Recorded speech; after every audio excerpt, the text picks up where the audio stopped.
Gostaríamos então de falar a respeito da linguagem indicativa.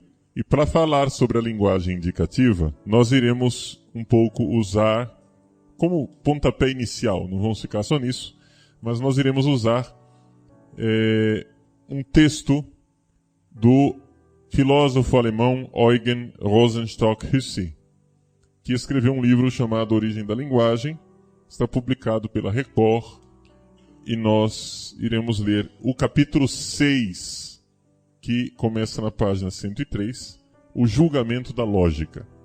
É o nome do capítulo, julgamento da lógica. Bom, nós iremos ler, eu quero dizer que vocês vão ler em casa, né? Não vão ler aqui em sala de aula. Mas é interessante nós nos darmos conta de como a linguagem indicativa é uma linguagem que empobrece. Deixa eu pegar o fio da meada do livro para que vocês possam entender o capítulo quando vocês chegarem a ele. O fio da meada do livro é o seguinte: o Rosenstock fez uma análise, estou pulando toda a parte que ele fala das doenças da linguagem, que são importantes, e nós iremos falar no final do nosso curso. Ele fez uma pesquisa e descobriu, em inúmeras línguas do mundo inteiro, que a forma verbal mais concisa e originária em todas as línguas é o imperativo. Ou seja, nós, quando vamos procurar um verbo no dicionário, nós procuramos o quê? Procuramos sempre o infinitivo, não é isso? Se vocês encontram, né, uma palavra que vocês não sabem o que quer dizer, se você encontra lá procrastinou, você olha um dicionário, que forma? O que você vai procurar no dicionário? Procrastinar. Você não vai procurar procrastinou, né? E em outras línguas se usa o infinitivo. No latim e no grego, por exemplo, se usa a primeira pessoa do singular do presente do indicativo e assim por diante. Só que o Rosenstock diz que essas não são as formas originárias, isso são já acréscimos. Isso são coisas posteriores. O que nós temos no original é, por exemplo, verbo amar. O original é ama. Ou seja, essa é a forma menor, mais concisa, que não tem sufixo nenhum. Daqui você constrói as outras, que é eu amo, tu amas, ele ama, nós amamos. Mas o imperativo, ele é o mais conciso, e essas terminações, o, as, amos, são terminações acrescidas. Entendeu? São coisas que vieram depois. Agora, isso nós podemos dizer baseado no português, podemos dizer baseado no latim, podemos dizer baseado no grego, etc, etc. E quando, por acaso, isso foge à exceção, né? Foge a uma exceção, é porque, na verdade, ali entrou um outro verbo. Tem razões históricas para isso. Por exemplo, no português eu tenho o verbo ir, não é isso? O verbo ir em português, ele não é um verbo só. Ele, na verdade, são vários verbos que historicamente foram sendo juntados num verbo só. Tanto que eu digo o verbo ir, mas eu começo com eu vou, com V. E quando é o passado, ele foi. E quando é o pretérito imperfeito, é o ia. Dá para notar que são vários verbos colados ali, né? Então, esses verbos que são exceção, eles não podem ser considerados regra e não podem ser analisados, porque eles não são regulares, né? Mesma coisa o verbo ser, né? Eu sou. Aí depois eu tenho eu fui. Eu serei. Eu era. Vejam como é um verbo completamente diferente, né? Então, são verbos irregulares. Esses verbos não devem ser considerados. Então, A partir dessa descoberta, é claro que o Rosenstock ele é um autor do início do século XX. No início do século XX havia uma preocupação muito grande com a origem das coisas, né?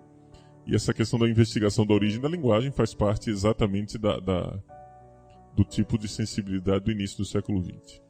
Tá? Então, não estou dizendo que a origem da linguagem é a preocupação maior para nós quando nós analisamos a linguagem. Só estou dizendo que é interessante a gente ver que alguém tenha feito essa pesquisa tão profunda em várias línguas para descobrir, numa quantidade imensa de línguas, todas as línguas que ele analisou, tanto as línguas indo-europeias, como as línguas semíticas, como as línguas orientais que ele analisou, em todas as línguas a forma do verbo mais antigo é imperativo. A mais concisa. Ora, isso cria-se uma hipótese, ou seja, a hipótese é a seguinte, que o verbo nasceu imperativo. Se o verbo nasceu imperativo, quer dizer que a linguagem, estranhamente, nasceu humana. O que eu quero dizer com isso? Que não houve, aparentemente, pelo que a gente vê nas línguas humanas atuais, não houve uma evolução saindo da língua animal e indo para a língua humana. Estranhamente, parece que a língua humana já começou humana. Porque o imperativo é uma coisa que só os homens têm. Quando você recebe uma ordem e se sente interpelado por essa ordem, vamos supor, você recebe uma ordem do seu reitor. E mesmo desobedecendo essa ordem, você se sente interpelado por ela, você se sente mal, você se sente agitado por dentro, você fica com raiva do reitor, xinga a mãe dele, etc, etc. Esse é um fenômeno eminentemente humano.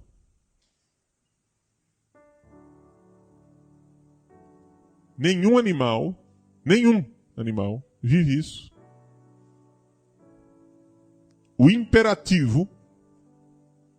Então vejam, não existe nenhum sinal de que as coisas tenham sido diferentes. A linguagem humana não nasceu no indicativo. Nós já vimos que os animais, de alguma forma, eles têm um indicativo. Quando eu digo the book is on the table, quando eu digo o livro está sobre a mesa, a abelha também diz lá na colmeia onde estão as flores. Isso é indicativo. O macaco também aponta para o bando, o perigo da onça que se aproxima. Tá? Então existe comunicação indicativa entre os animais. Mas qual é o problema? O problema aqui, meus senhores, é que, embora exista linguagem indicativa entre os animais, e seria de se esperar pela teoria evolutiva, não é isso? Diz que o homem veio do macaco. Então, a gente supõe, olhando para a linguagem humana, que a linguagem humana deveria ter começado indicativa, e aí, porque os macacos têm um indicativo também, não é? A linguagem humana começa indicativa, aí ela vai evoluindo até que cria essas coisas mais sofisticadas do tipo imperativo, subjuntivo, né? Presente, passado e futuro nos vários modos e etc. Que a linguagem humana teria começado simples e teria se sofisticado. Ela começou animal e foi aos poucos se humanizando. Mas não é isso que se constata. Se constata que a linguagem humana começou, estranhamente, humana. Entendem? Que não existe uma evolução, existe um abismo entre a linguagem animal e a linguagem humana. E que a linguagem humana, que é plenamente humana e começou humana, começou com o imperativo, ela também desenvolveu habilidades que estão presentes na linguagem animal. Mas isso foi um desenvolvimento posterior. Tá entendendo? Isso que eu estou dizendo aqui vale para o verbo, mas vale também naquilo que toda uma longa secção em que o Rosenstock explica a existência do formal e do informal. Não é? Rosenstock, ao analisar a origem da linguagem, ele chega a conclusões que nós, assim, achamos extremamente inusitadas. Veja só. Por exemplo, o que é que você aprendeu nesse nosso Brasil gramscista? Nós aprendemos a venerar o informal, não é? A informalidade. Então, o que acontece? Na nossa ideia, qual é o conceito que nós temos, geralmente? O conceito que nós temos é que a linguagem, ela nasceu informal, ou seja, do jeito que ela é lá no berçário, quando mamãe fala pro filhinho, Dudu Dadá, né? Então ela começa, né, falando com o apelido que você tinha. Você começa a ser chamado pelo apelido, não é isso? Então é ali que começa, é ali que nasce a linguagem. A linguagem nasce no informal, no berçário. E aí ela vai se sofisticando e você vai aprendendo as regras gramaticais. E depois que você aprendeu as regras gramaticais, você vai aprendendo a usar a língua cada vez de forma mais complexa. De tal forma que a gente sai do informal para um formalismo linguístico e gramatical. É essa a ideia que a gente tem. Só que o Rosenstock demonstra que isto aconteceu com você, na sua biografia, mas não é isso que aconteceu na história da humanidade. O que aconteceu na história da humanidade é que nós partimos do formal e decaímos para a informalidade. Você pode ver que se você for analisar etimologicamente, tudo aquilo que é informal veio de uma formalidade. Por exemplo, nós dizemos você. Eu, com um amigo, converso com ele e digo, você vai? Você vai. De onde veio esse se? Veio de você. E de onde veio você? Veio de vós me ser. E de onde veio vós me ser? Veio de vossa mercê. E de onde veio vossa mercê? Veio de vossa mercede. Não é? Ou seja, vossa graça.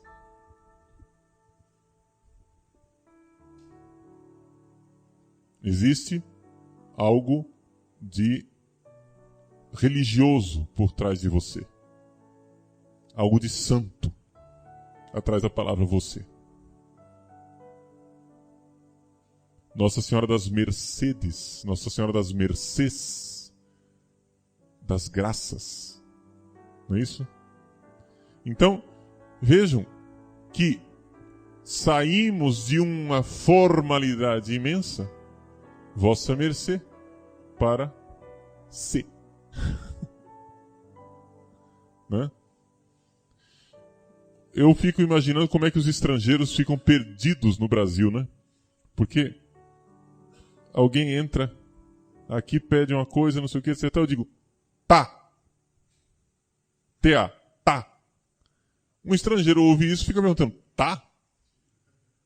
O que é tá? Né? Tá quer dizer está bem.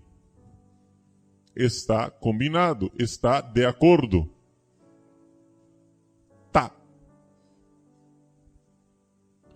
Mas as coisas não nasceram como um tá. As coisas nasceram com um formal está bem.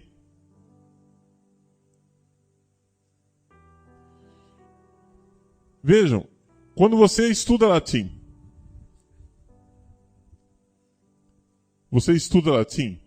e você vê os casos da declinação. Nominativo, genitivo, acusativo, né? etc. Você estuda os casos da declinação em latim. É evidente, gente, que o português é que veio do latim e não o latim do português. Ou seja, foi o menos complexo, ou seja, uma língua sem declinação, que é o português, que veio de uma língua com declinação, que é o latim. Porque as pessoas jamais teriam uma linguagem simples e diriam assim: olha, já que nós temos uma linguagem simples, vamos complicá-la e vamos inventar declinações. Não. As pessoas falavam com declinações e aquela linguagem com declinação foi se deteriorando a tal ponto que nós hoje temos essa balbúrdia que nós temos no português. E o português vai se deteriorando cada vez mais. Daqui a pouco nós voltamos à linguagem animal, né? Por quê? Por exemplo, nós já perdemos uma pessoa. São 3 pessoas. Primeira pessoa, segunda pessoa, terceira pessoa. A língua portuguesa no Brasil perdeu uma pessoa. A segunda pessoa sumiu. Ninguém diz, tu sabes. Todo mundo diz, você sabe. E você é a terceira pessoa. Não é? Você sabe, ele sabe. Como é possível que ninguém diz... O professor não entra na sala de aula e diz: vós sabeis. Diz, vocês sabem. Mas como é possível que nós tenhamos perdido uma pessoa? A língua está se deteriorando.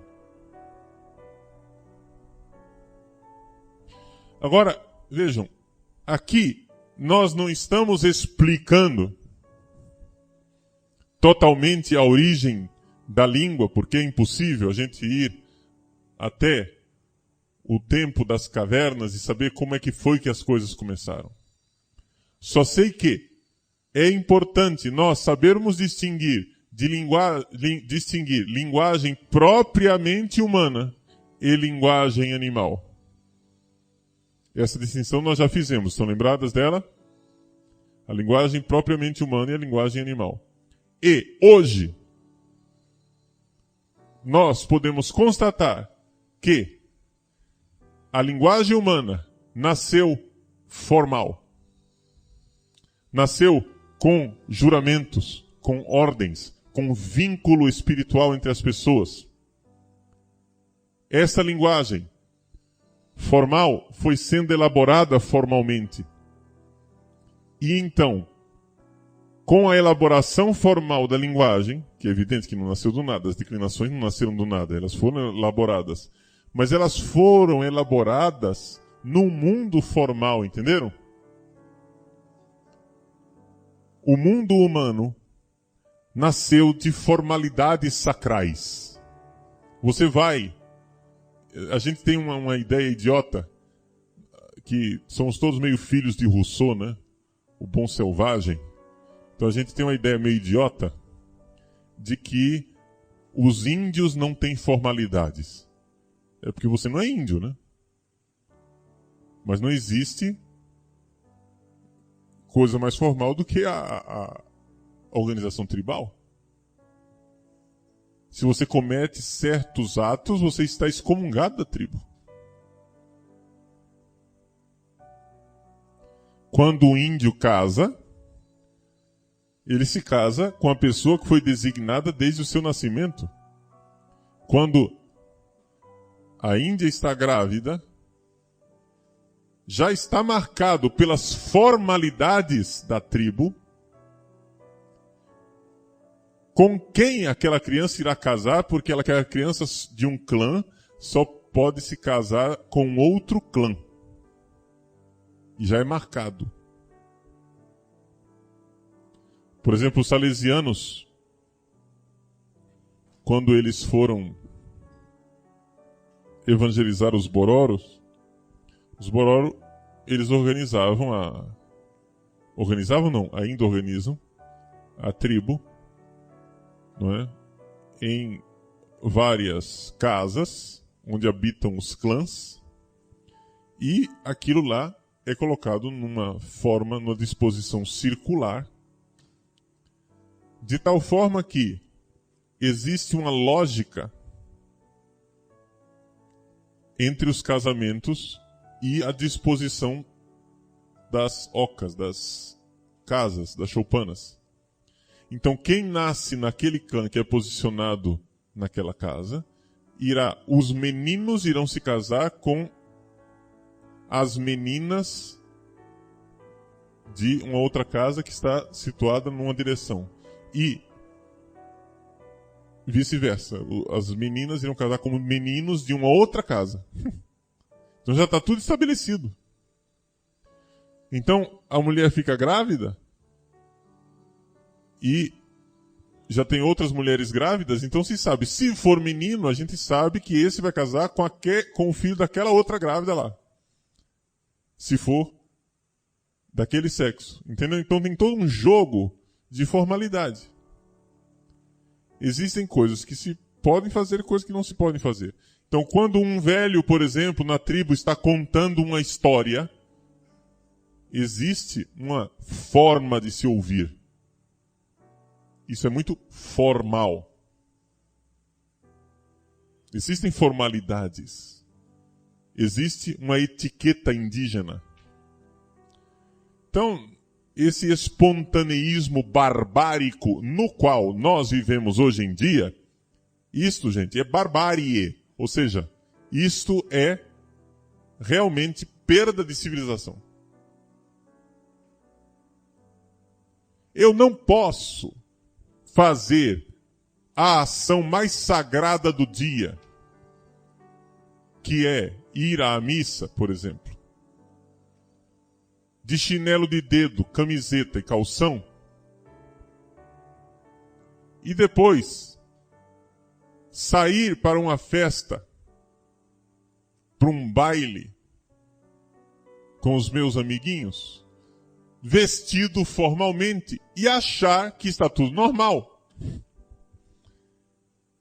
Existe algo de bárbaro nisso, onde vão se perdendo as formalidades da vida, vai se perdendo também a humanidade.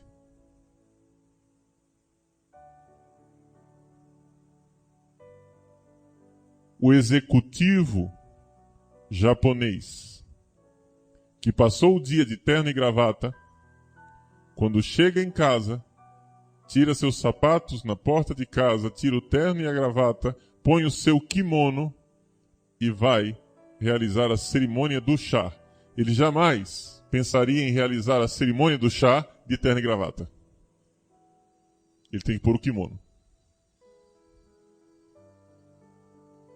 Agora nós achamos que não precisa. Tá quente. Pra que pôr batina? Pra que usar casula?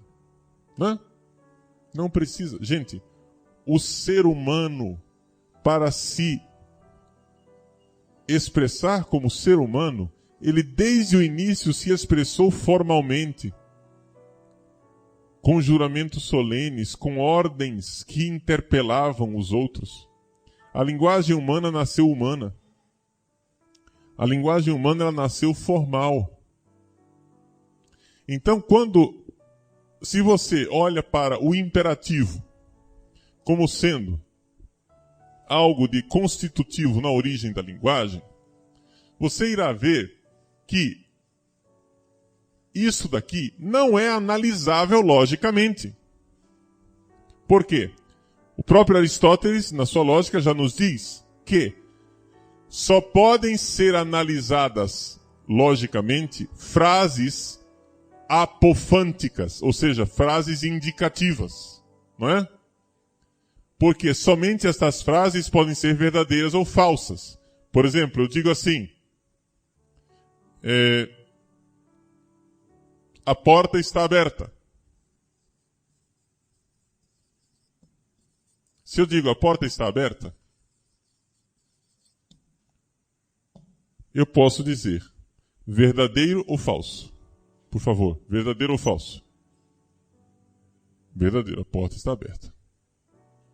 Agora, eu olho para o aluno e digo, abra a porta. O que é isso? É um imperativo. Antes de o aluno fazer qualquer coisa, olhe para a frase, abra a porta. Verdadeiro ou falso? Não tem como analisar isso. Eu não posso dizer abrir a porta é verdadeiro, abrir a porta é falso, porque a ordem de abrir a porta é uma ordem, ela não é nem verdadeira nem falsa. Não matarás, verdadeiro ou falso? Não tem. Agora, se eu digo, João matou Antônio, eu posso dizer se isso é verdadeiro ou se é falso, porque isso é um indicativo. Entenderam?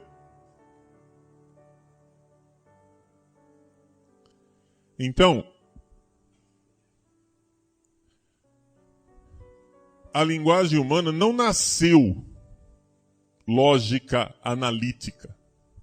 A linguagem humana nasceu, em primeiro lugar, imperativa. Depois, vamos supor, vamos nos colocar na posição das tribos, em que o chefe diz para os seus guerreiros, não é? Luta.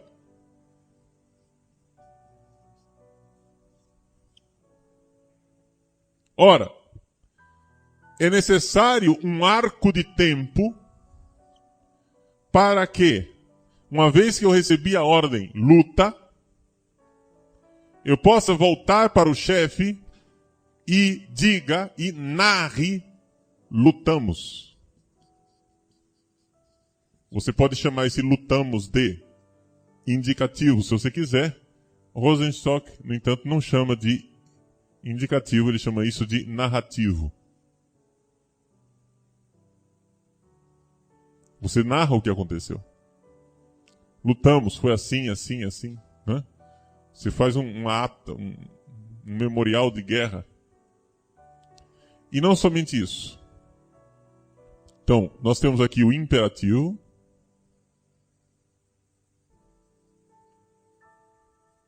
E do outro lado nós temos o narrativo.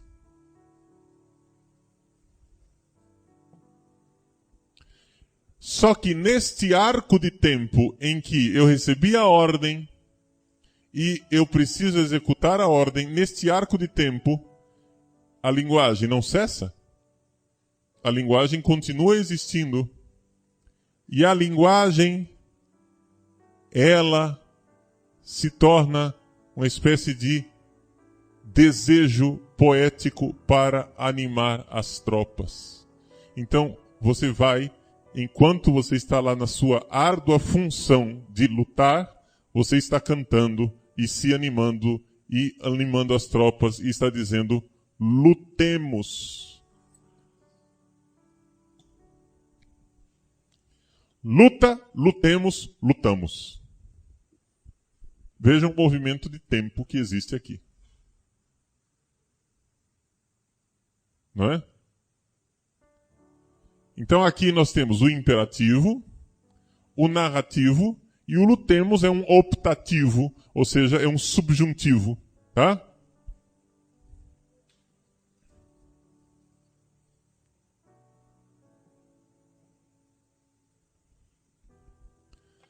Vamos aplicar isso um pouco à nossa vida para que como nós dissemos, para a gente pensar filosoficamente, você tem que ter também um certo movimento de introspecção, de análise diante do mundo real que você vive. Pense bem. O que é que dá sentido à sua vida?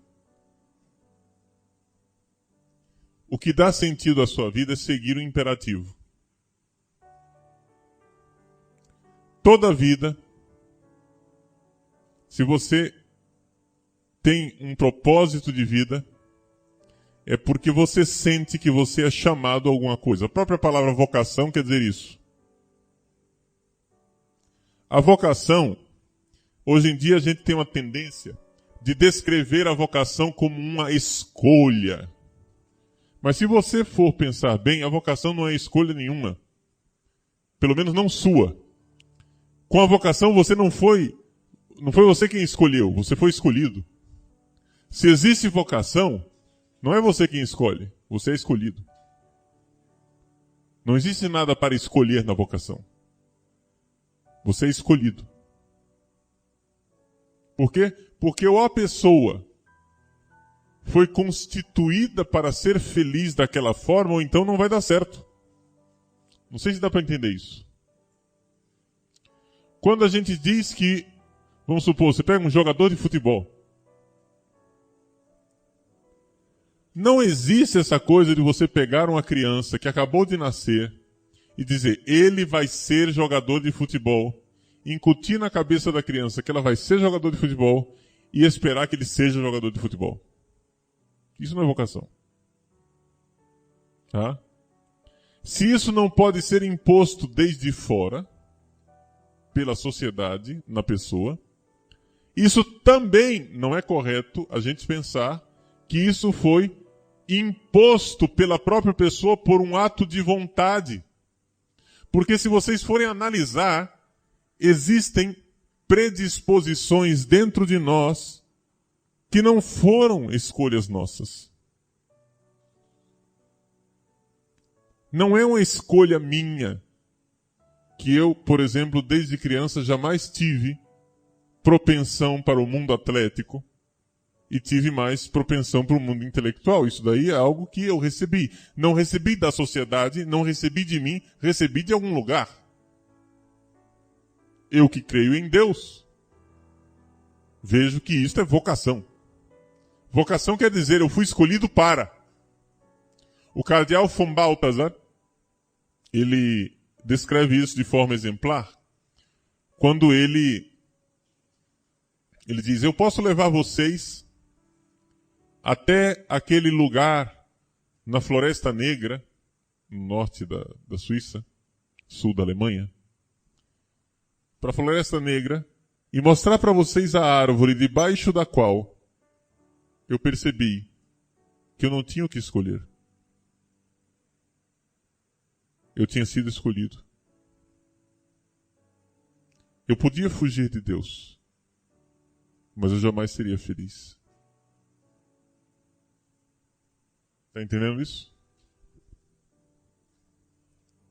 Você pode espernear, fugir de Deus, quanto você quiser. Se você foi escolhido para uma coisa,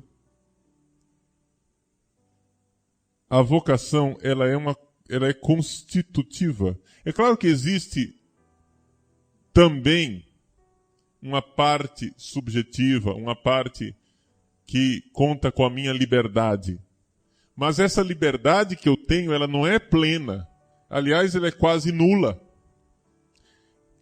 Senhores, vamos nos dar conta, você não se escolheu.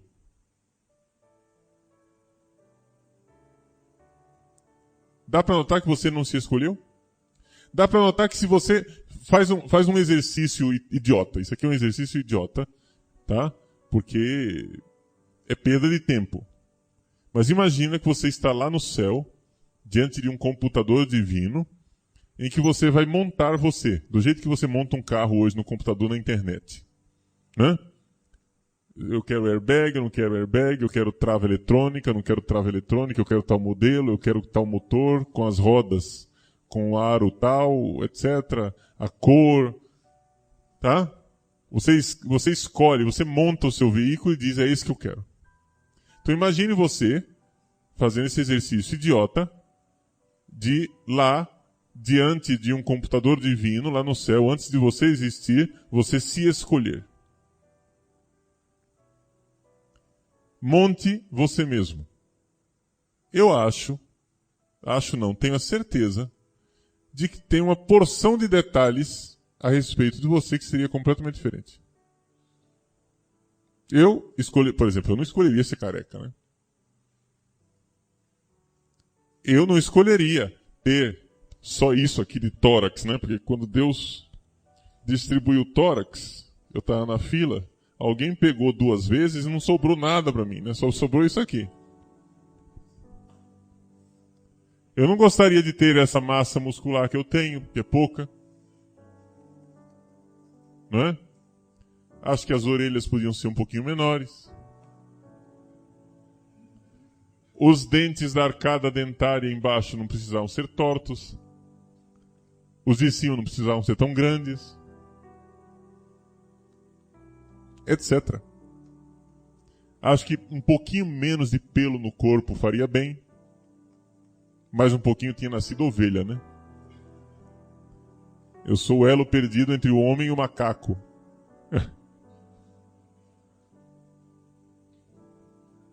Entende? E etc. A gente vai... Nós colocamos inúmeros defeitos em nós mesmos. E se nós nos escolhêssemos, nós seríamos diferentes. Agora veja só, gente. Este ato... Por que eu disse que esse exercício é idiota? Porque esse exercício, ele é simplesmente um exercício de ódio gnóstico contra a realidade. Você não quer obedecer à realidade do que você é. Quando, hoje em dia, as pessoas dedicam tanto tempo para se montar de uma forma diferente, passa horas, né? Escolhendo a cor do cabelo, fazendo lipoaspiração, colocando lentes, modelando os dentes, né? Escolhendo óculos, e aí se combina mais com os meus olhos, isso aqui realça tal coisa, faz não sei o que, etc. Tal. Fazendo injeções de silicone, botox, cirurgia plástica, etc. Próteses e coisas tais, né? Tudo isso não tem, na verdade, por trás um certo ódio gnóstico contra a verdade do que eu sou? Não seria muito mais sadio e verdadeiro e honesto filosoficamente falando você se perdoar de você ser quem você é e aceitar?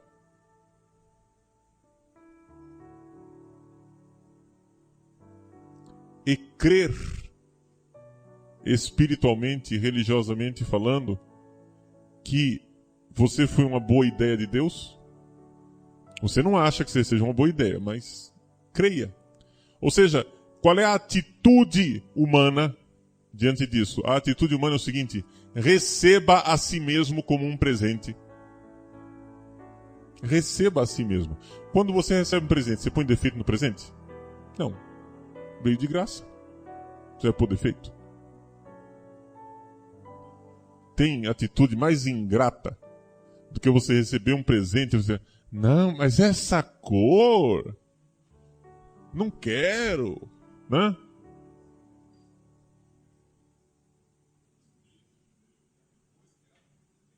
Então, vejam, a mesma coisa. Você recebeu a você mesmo. Então, existe na vida de cada um imperativo que nós vamos descobrindo aos poucos. Mas existe um imperativo. Não é determinista no sentido de que você não tem liberdade. Você tem liberdade. Mas a liberdade tem um jogo de cintura bastante limitado. Por exemplo, eu posso escolher livremente de ser ou não ser um pianista melhor, de dedicar mais tempo ao piano ou não. Mas eu não posso escolher livremente de ser um gênio do piano, porque eu nunca fui e jamais serei. Eu posso escolher livremente de fazer um pouco mais de esporte, um pouquinho menos de esporte, mas eu não posso escolher livremente de ser um campeão olímpico, porque eu jamais fui e jamais serei. Não está em mim, eu não tenho, não recebi isso. Está entendendo?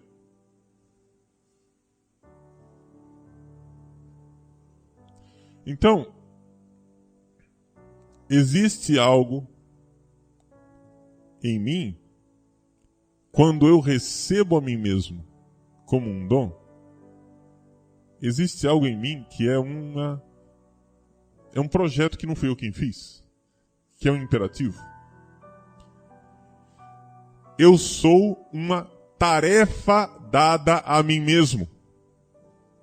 Entende isso? O ser humano, ele não nasce feito. O bezerro, ele já nasce vaca. Entende? O bezerro não tem um caminho exatamente assim a realizar. A gente poderia, se é para fazer uma analogia com animais, nós poderíamos fazer uma analogia entre o ser humano e um sapo, né? O sapo, quando nasce girino na lagoa. E o girino precisa ser sapo. O girino seria, então, analogicamente, uma tarefa. Ele tem um desafio de virar sapo. Acontece que nem todos os girinos viram sapo. Então o girino ele já é sapo, mas ele ainda não é sapo. Existe alguma coisa que ele ainda não é. Ele é uma tarefa dada a ele mesmo, ele precisa sobreviver para se tornar sapo. Muito bem. O ser humano também. O ser humano, quando ele nasce, ele já é um ser humano, mas ele de alguma forma não é plenamente humano. Existe uma tarefa. Se nós formos analisar, se nós usarmos um pouco a luz do cristianismo para iluminar essa tarefa que nós estamos refletindo filosoficamente, nós poderíamos dizer que essa tarefa, ela, de alguma forma, não é? Ela é a tarefa de amar. Essa questão do amor é uma categoria bastante central no cristianismo. Mas o ser humano parece ter a missão de amar nesse mundo. Só que acontece o seguinte: o melhor de mim sabe que eu preciso amar. O pior de mim não ama de jeito nenhum. O pior de mim quer sabotar a tarefa. Entenderam? E em todos os atos que eu faço estão em ação ao mesmo tempo o melhor de mim e o pior de mim. Eu estou aqui dando aula para vocês. Quem está dando aula? É um sujeito só, Paulo Ricardo. Muito bem. Em ação, dentro de mim estão o melhor de mim e o pior de mim. O melhor de mim quer se sacrificar para dar aula, para ensinar vocês e fazer de vocês bons padres. O pior de mim está envaidecido, querendo que vocês me admirem e que vocês sejam meus seguidores e façam de mim um pequeno Deus. Essas duas coisas estão em ação agora, nesse momento. Está entendendo? Vejam, eu não estou dando um exemplo hipotético, eu estou fazendo uma confissão. Você está entendendo isso? Que você está recebendo minha confissão? Eu estou dizendo que agora, Paulo Ricardo é um campo de batalhas. O melhor de mim quer conduzi-los para Deus. O pior de mim quer seduzi-los para mim. Entenderam? O melhor de mim quer levar vocês para o caminho da verdade, para serem bons sacerdotes. O pior de mim quer que vocês sejam meus admiradores e meus, aspas, discípulos, quer fazer a cabeça de vocês para vocês me acharem o máximo. Agora a pergunta é a seguinte: quem dos dois está mandando? Quem tem a hegemonia? Entenderam? É uma luta, a vida do homem sobre a terra. É uma luta. Por que é que você quer ser padre? Pelas melhores razões e pelas piores razões. As duas coisas estão acontecendo. Você quer ser padre por pura vaidade. E você quer ser padre por pura caridade. Tira o adjetivo pura e você vê que é uma mistura de vaidade com caridade. A pergunta é: quem dos dois vai vencer nessa história? Dentro da espiritualidade cristã, aqui eu faço um parêntese fora de uma reflexão estritamente filosófica, dentro da fé cristã nós sabemos que o melhor de mim não tem força suficiente sozinho para realizar essa tarefa, porque o melhor de mim precisa de alguma forma se entregar em sacrifício e deixar que Cristo seja. Ou seja, é a graça. Quem faz é Cristo. De tal forma que, se eu estou dando aula e fazendo de vocês padres melhores, com altruísmo, com doação, com caridade, com sacrifício,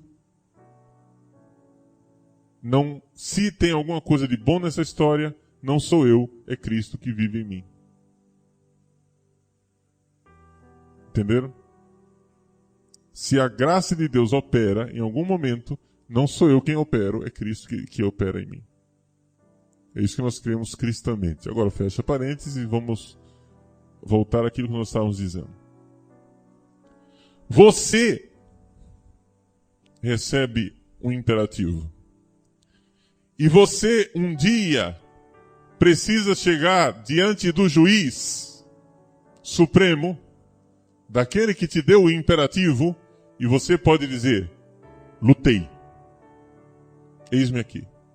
Você precisa dizer: a ordem foi cumprida. Como é que você vai chegar lá? Bom, no caminho você precisa se animar para isso. É aqui que a linguagem, não é? Ela se torna esse optativo, esse encorajamento. É aqui que eu preciso de poesia. É aqui que eu preciso de uma linguagem que não deixe morrer a minha esperança de cumprir a ordem recebida. Porque senão eu desanimo. Porque quando eu vejo que aquilo que é esperado de mim é humanamente maior do que aquilo que eu sou capaz, parece que existe um sanguessuga metafísico que tira as minhas forças. Quando a gente sente a vertigem, quando a gente faz a honesta experiência da desproporção entre aquilo que eu sou e aquilo que eu sou chamado a ser, nós somos tomados por uma espécie de preguiça metafísica. Entenderam? Onde a gente desanima. Essa preguiça metafísica tem um nome, espiritualmente falando, ela chama-se assídia. Tá? É uma preguiça metafísica. Por quê? Porque eu não assumo a minha tarefa. Eu quero... não, todo mundo é egoísta, todo mundo se aproveita, todo mundo tira um proveito das coisas, né? Então eu vou também aproveitar. Por que é que todo mundo tem direito a ter o seu fã-clube? Egoisticamente ser venerado e bajulado, e eu não vou aproveitar também e fazer dos seminaristas todos os meus fãs para que me bajulem e me queiram bem. Os seminaristas lá de Cuiabá sabem perfeitamente que a luta minha do dia a dia é continuamente me confessar para eles, para que eles enxerguem claramente o que há de pior em mim. Para que não se iludam, fazendo de mim o que eu não sou. Agora, isso por quê? Porque eu sei que o pior em mim está em ação. E quem tem que ter a hegemonia é o melhor em mim.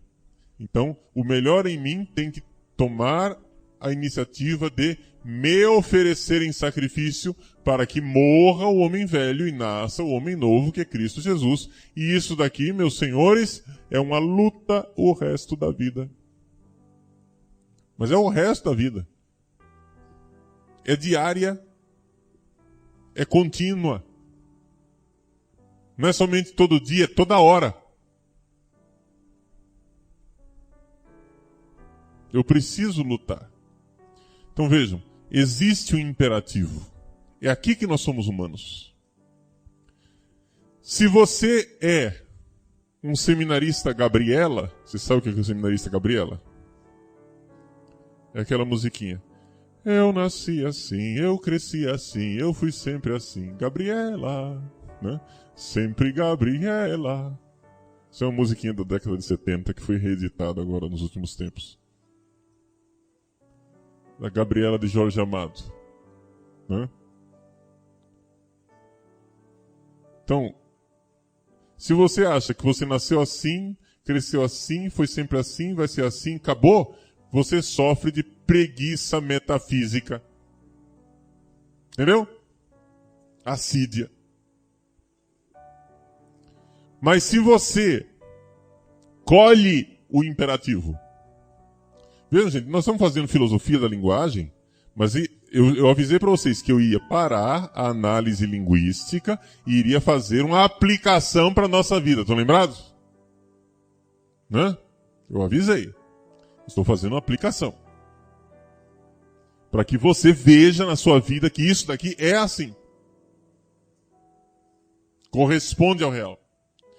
Se não tem imperativo para você, se para você só tem indicativo, the book is on the table, eu sou assim, eu cresci assim, eu fui sempre assim, não adianta,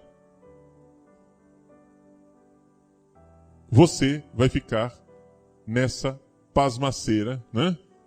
Você vai ficar nessa situação em que você se encontra e acabou, e você vai ficar no nível dos animais, das bestas. Entende? Você não vai ser humano, porque o humano é uma tarefa. Mas não é, atenção, não é uma tarefa no sentido gnóstico de que, eu vou me fazer, eu me construo, eu sou o Deus de mim mesmo. Não. É uma tarefa no sentido teológico. Um Criador me pensou. Mas ele não me pensou feito, acabado. Eu sou co-criador. Entende? Eu sou chamado por um imperativo a participar, usando toda a minha liberdade, minha criatividade, a participar nesta cocriação, mas que é cocriação, não é criação total. Entenderam? Quando, por exemplo, você está trabalhando junto com a pessoa e você é somente colaborador. A obra é da pessoa, mas você colaborou. Não é isso? Por exemplo, eu escrevi o livro Um Olhar que Cura. Mas o padre Paulo Sérgio Pedroso de Paula foi um colaborador. A obra é minha, quem escreveu fui eu. Né? Eu tomei as decisões finais, etc, etc. Mas ele, junto, releu, corrigiu, emendou coisas, sugeriu. Né? Ele fez uma colaboração. Ele criativamente usou também, né, a sua capacidade. Estou dando um exemplo aqui. Então, a mesma coisa, nós colaboramos com Deus. Mas existe um imperativo. Existe uma tarefa dada. Eu sou uma tarefa dada a mim mesmo. E aqui é que o ser humano é humano. Se você não entrar nesta dinâmica, não somente a sua linguagem não será humana. Você não vai ser gente. E qual é o problema da sociedade brasileira atual? É que esses desgraçados desses marxistas, gramscistas, desgraçados, estão fazendo com que o brasileiro continue na sua preguiça metafísica, e não somente isso, estão justificando ideologicamente a preguiça metafísica. E quer dizer o seguinte, você vai nas periferias da nossa cidade, e existe o quê? Existe bestialidade. As pessoas estão cada vez mais reduzidas à animalidade. São bichinhos. Não é culpa deles, mas é culpa deles também. Mas é sobretudo culpa desta idolatria que existe com a informalidade, com a bestialidade, entende? Ah, vamos ser natural. O que é natural? Natural é a vaca, é o cachorro, é o porco, isso é que é o natural. Mas natureza de quê, rapaz? Natureza de quê? Como é que você espera de um carvalho a natureza de uma abóbora? De um pé de abóbora? Entenderam? Você não pode ter isso. Ah, mas é natural. É natural para a abóbora, não é natural para o carvalho. Porque o carvalho tem uma natureza de carvalho. E a abóbora tem natureza de abóbora. Agora, esses desgraçados desses marxistas querem reduzir o ser humano a bicho. E fazem todo um trabalho ideológico. Por exemplo, a questão da psicologia, né? A análise da sexualidade humana. Aí eles vão lá, analisam o ser humano como? A partir de premissas como quem estuda um macaco no zoológico. É natural a masturbação porque os macacos se masturbam. Logo, o ser humano pode se masturbar. Eis aí, que beleza, que conclusão. Muito bem, meu irmão, trepa na árvore e pronto. Entende? Volta para a árvore, vai comer banana. É essa a sua natureza? Então, volta para a selva, desgraçado, e para de infernizar a vida dos outros. Agora, você quer, na hora da masturbação, você quer ser macaco. E na hora de usar micro-ondas, ar-condicionado, né? Você quer ser humano. Aí você sai da natureza.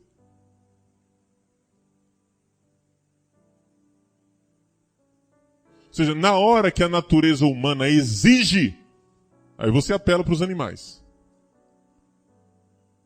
Mas na hora que a natureza humana te dá conforto, aí você aceita ser diferente dos animais. Tá entendendo? Que existe uma desonestidade? Então o ser humano não é somente um animal. O ser humano tem uma realidade espiritual. Chame do que você quiser. A tradição do Ocidente chama isso de espiritual. Ou seja, essa realidade aqui, que nós não vemos nos animais. Animal não tem imperativo. Animal não canta canções de guerreiro para não desanimar na luta. Para não cair o ânimo, a moral das tropas. Animal, depois que venceu a batalha, não conta histórias dos feitos do passado, das glórias dos nossos heróis. Mas os seres humanos fazem isso. Isto é humano. Agora você veja o que é que estão fazendo com o Brasil. Primeiro, imperativo não pode. paz e amor, bicho. Não pode nem imperativo. Paz quer dizer o seguinte: não siga a ordem de ninguém. Amor quer dizer o seguinte: pode começar a ter relações sexuais do tanto que você quiser, não tem limite. E bicho é o que nasce dessa estupidez. Tá? É isso que nasce. Bicho. Então não tem mais imperativo. Não tem narrativo. Ninguém mais canta os heróis. Os nossos heróis estão sendo todos destruídos um por um. É uma delapidação. Entende? Dom Pedro I, o que é que os professores de história de vocês se comprazem em contar? Ah, ele estava com disenteria quando gritou independência ou morte. Entende? Ah, ele não estava num cavalo branco. Ele estava numa mula. E os interesses dele eram interesseiro, mulherengo. Né? Dom João VI só gostava de comer galinha. Carlota Joaquina era uma devassa. Dom Pedro II era um velho gagá. E assim eles pegam os nossos heróis do passado e transformam em figuras abjetas. Por que é que existe a lei humana de que dos mortos só se fala o bem? De mortuis nisi bonum. Existe ainda essa tradição, se for nas comunidades do interior, você pode ver. Nas nossas comunidades do interior, quando se fala de uma pessoa falecida, a primeira coisa, o nome da pessoa nunca é citado sem antes dizer que é falecido. O falecido fulano de tal. O finado fulano de tal. Nunca se diz só o nome da pessoa. É o finado. Por quê? Porque quando você diz falecido, quando você diz finado, isso já te recorda do seu dever. Diante daquela pessoa, do respeito. Já envolve aquela pessoa na sacralidade. E você não ouve falar mal dos mortos. Não ouve. Pessoas que antes eram inimigas, morreu, você já não fala mais mal da pessoa. Existe algo de sagrado. Entende? Na pessoa que morreu. Por quê? Porque nós sabemos que ali a pessoa nasceu. Ali nasceu a pessoa. Está entendendo? Agora não. Nós só queremos profanar a memória dos nossos antepassados e ainda queremos continuar sendo gente. Você já viu algum macaco erigir um monumento por um herói? Já viu o macaco fazer isso? Já viu macaco se sentar ao redor de uma fogueira para narrar os feitos dos heróis do passado, como fazem os índios? Isso é humano. Agora, o que é que nós, sábios, gramscianos, estamos fazendo? Estamos levando as nossas crianças para a escola para elas aprenderem a cuspir na cara dos nossos heróis. E isso se faz também dentro dos seminários com os santos. Quando não fazem com Jesus Cristo. Entende? Onde dos santos só se fala algum defeito, alguma coisa, alguma suspeita. Ah, São fulano de tal só mexia com rapazes, não sei o quê. Eu acho que ele tinha tendência homossexual. Quando fica no acho, né? Tudo bem. E quando dizem que é a certeza científica daquilo que não existe nenhuma certeza, a não ser a demência de quem está falando. A certeza da demência de quem fala. Está entendendo?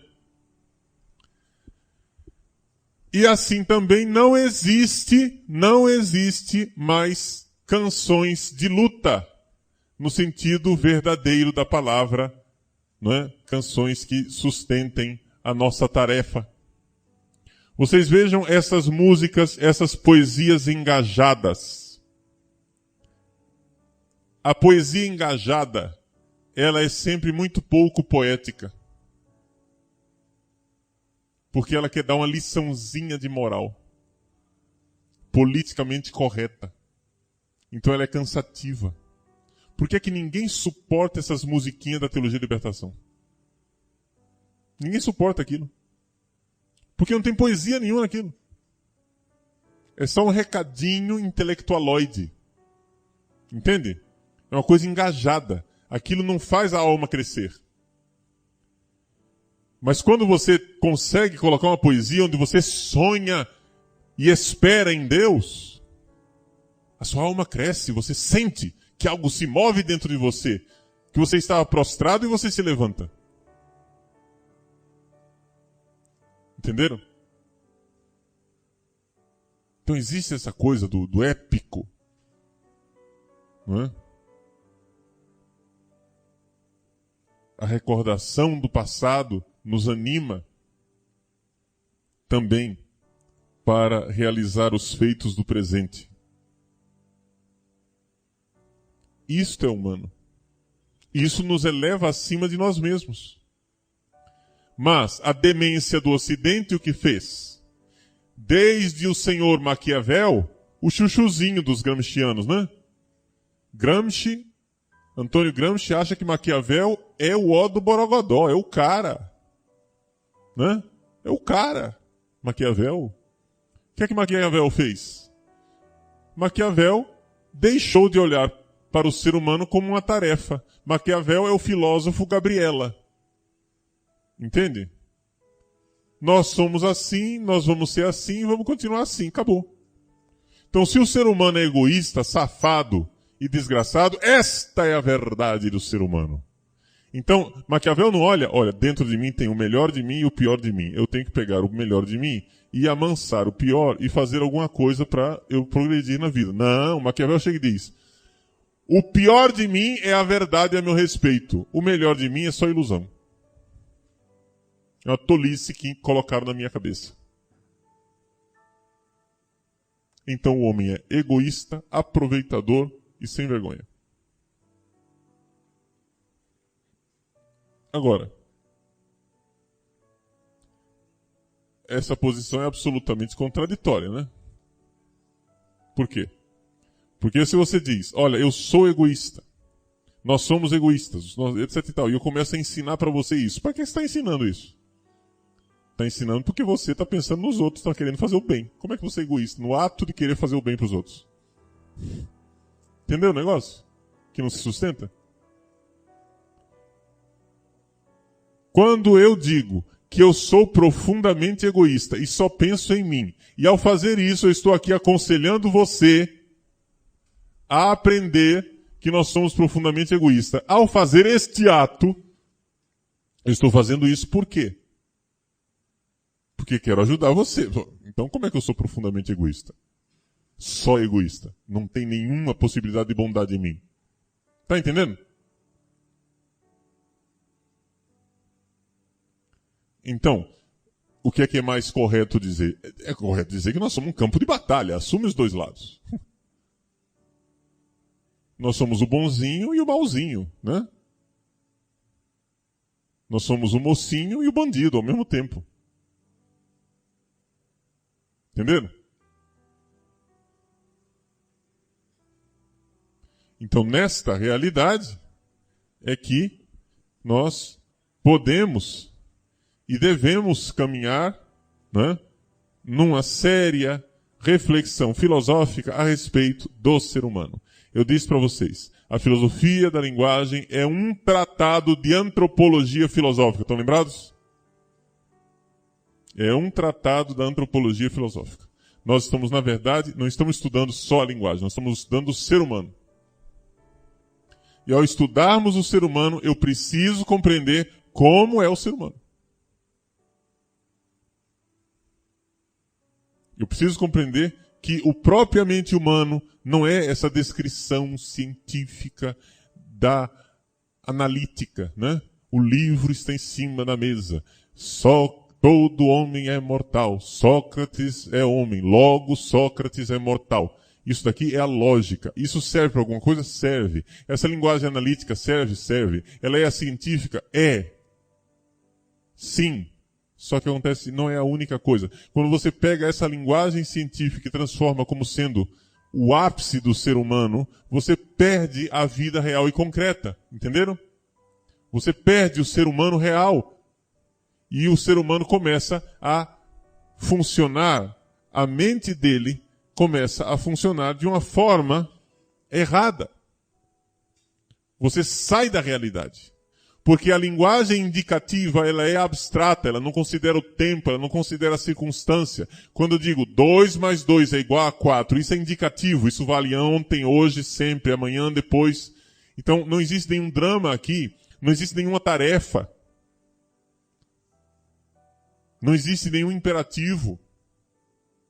Não existe aí nada de poético e nem de heróico. Não existe nada de dramático. A vida real escapou pelos seus dedos.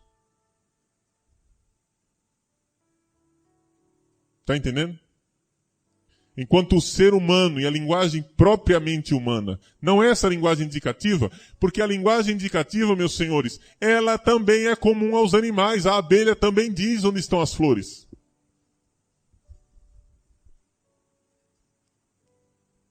Então não é naquilo que não é propriamente humano que será a realização do humano. Então quando você pega a linguagem descritiva, indicativa, científica e erige isso como sendo o máximo da realização humana, e deixa de lado os imperativos, deixa de lado o optativo, deixa de lado o narrativo, você não tem mais feitos heróicos, você não tem mais poesia, você não tem mais nenhuma das outras formas linguísticas propriamente humanas, você se perdeu. Você perdeu a sua identidade. Você não é mais uma tarefa. Você simplesmente é. Porque o indicativo não dá tarefa para ninguém. O indicativo só diz o que você é. Está entendendo? Quando eu digo eu sou careca, isso é indicativo. Isso não é tarefa, isso não é desafio, isso não é nada. Agora, quando Deus me diz, sede santos, isso é um drama. E se eu não cantar no caminho, eu desisto. Desanimo. Até o dia em que eu apresentarei a minha narrativa diante do trono do justo juiz e pedir perdão pelos estragos que eu fiz em mim mesmo e nos outros.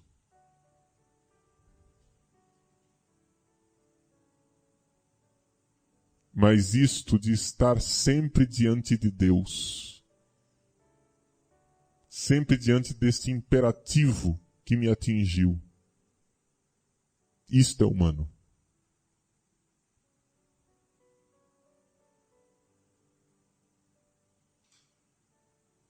Isto é humano.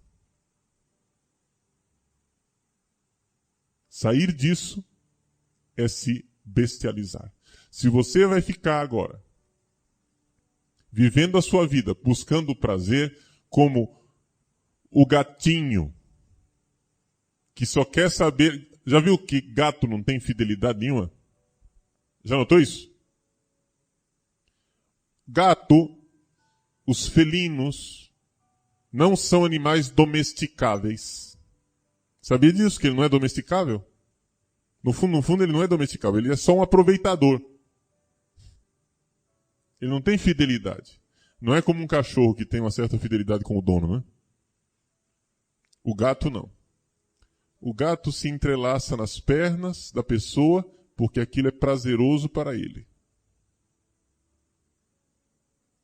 O gato come porque você dá comida para ele. Mas experimenta fazer alguma coisa contra ele que você vai ver que atrás de cada gato existe um leão. Entende? Atrás de cada gato existe um animal feroz que não foi devidamente domesticado. Ele, na verdade, ele não foi domesticado, ele só aprendeu a se aproveitar de você. Você vai viver uma vida como um gato? Se aproveitando dos outros? Sem fidelidade alguma? Você só ama quando recebe prazer? Ou você ama também quando dói? Você só ama quando recebe da pessoa coisas boas e positivas? Ou você ama também quando aquela pessoa traiu você, ou você se sente traído por aquela pessoa, e você mesmo assim diz, eu não posso deixar de ser fiel. Eu, neste momento, o odeio, mas eu não irei abandonar. Não irei desistir desta pessoa. Isso é humano. O resto é animal.